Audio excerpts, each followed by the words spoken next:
Hey guys, welcome back to this channel. In this video, I'll be showing you guys how you can create a spiral text effect on Illustrator.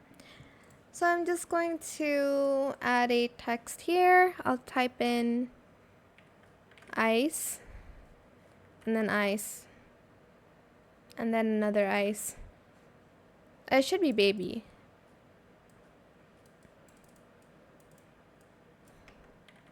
There we go. Just randomly. You can type anything you want, of course.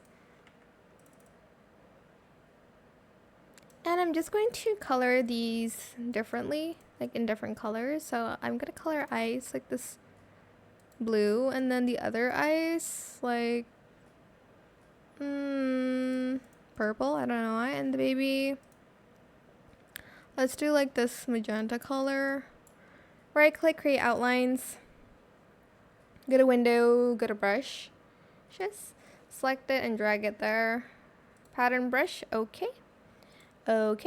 Remove that from your artboard and select the, whoa, actually selected something else. L for the ellipse tool. Create a circle, no fill, no line, and then replace it with this.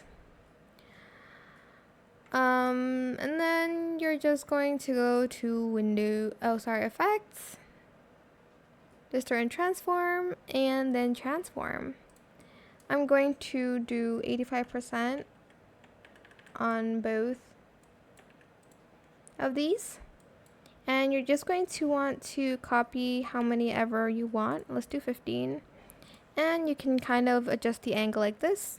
You can do the 329 for that tie-dye look. Press OK. And that is it for this video. Super simple. I hope this tutorial was helpful for you guys. Don't forget to like, comment, share, and also subscribe to this channel if you haven't done that already. If you have any more questions about this video, just leave it in the comment section down below. I will try my best to answer them all for you guys. And if you found this video helpful, please click the thanks button as well. That is it for this video. Thank you so much for watching. Bye!